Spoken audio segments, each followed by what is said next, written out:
I'm Tom. And I'm Mary, and together we are Momentary. And this is day 8 of 8K.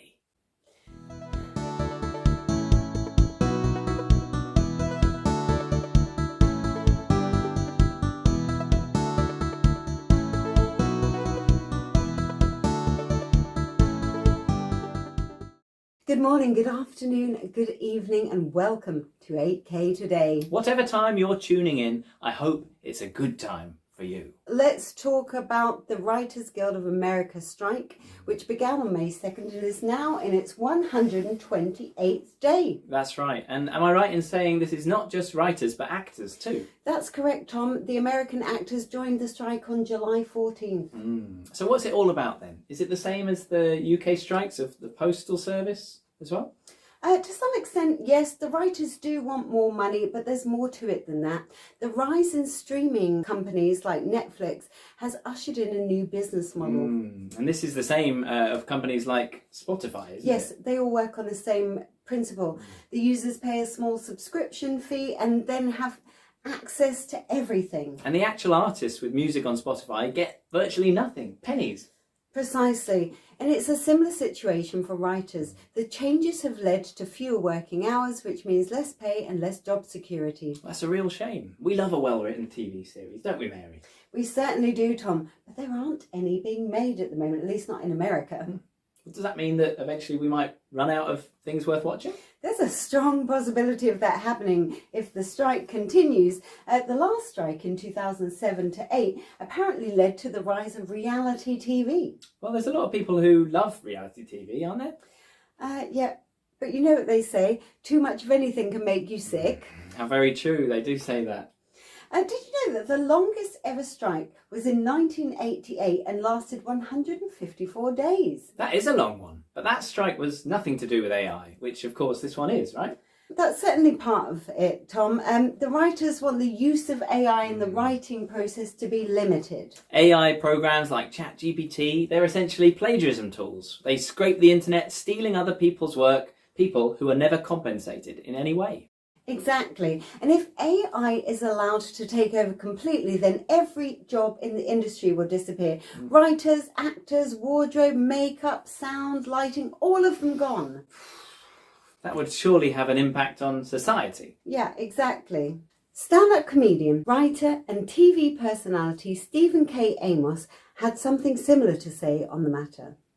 Hi, Stephen K. Amos here. Now, I've just returned from Los Angeles, California, and yes, the strikes are in full effect. Now, we all know that nobody likes to strike, be it employees and employers, but we have to strike for our rights and conditions and our pay, which is seriously under threat with the way that we're all watching television and consuming entertainment in this modern era.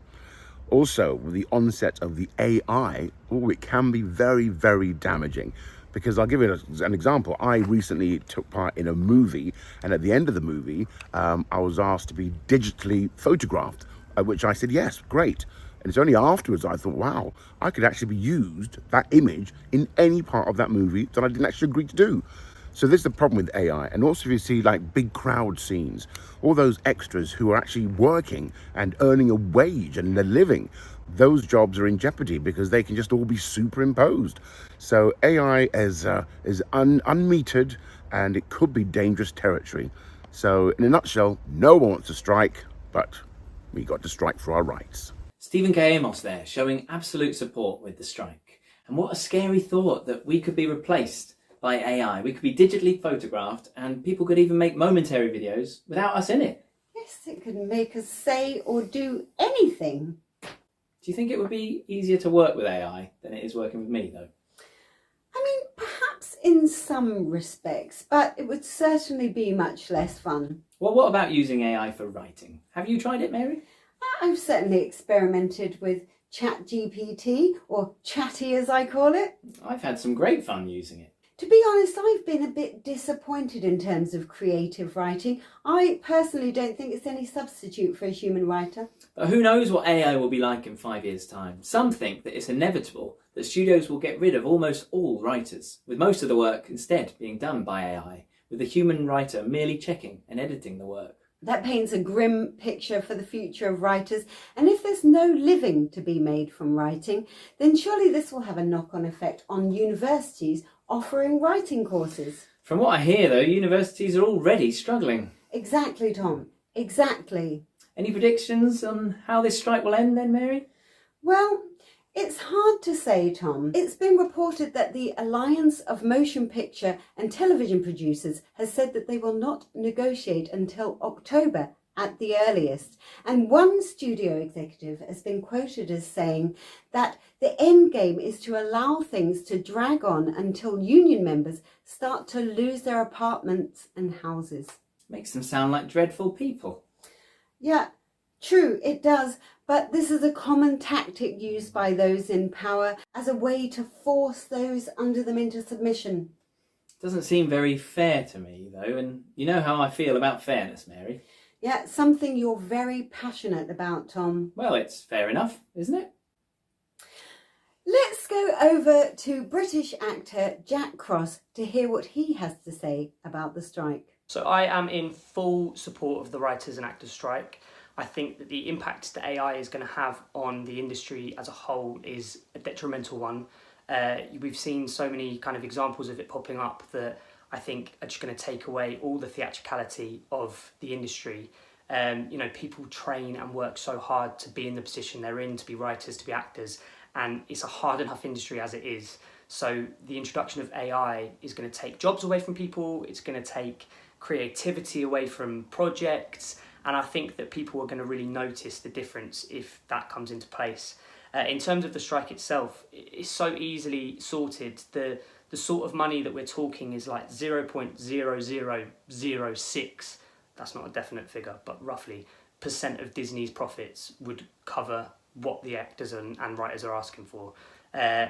Solidarity for the actors and writers, and I think AI is a bad move. Thanks, Jack. Very surprising to hear that the writers' strike could be resolved so easily. Actually, analysts have speculated that it will more likely be Netflix who force a settlement with the strikers. Netflix? Really? Well, it remains to be seen, but Netflix co-chief executive Ted Sarandos was brought up in a union household. His father joined strike action on more than one occasion. Interesting. Well, let's hope he can resolve this in a good way, for the writers and for the actors. And then they can all just Netflix and chill together happily ever after. What a strange image that conjures up. I wonder what AI would come up with for that one. I wouldn't even dare to type that in as a prompt. Probably sensible. On that note, we'll be back again tomorrow. For who knows what. Or where we'll be. But we do know that this has been 8K Today. Thanks for watching.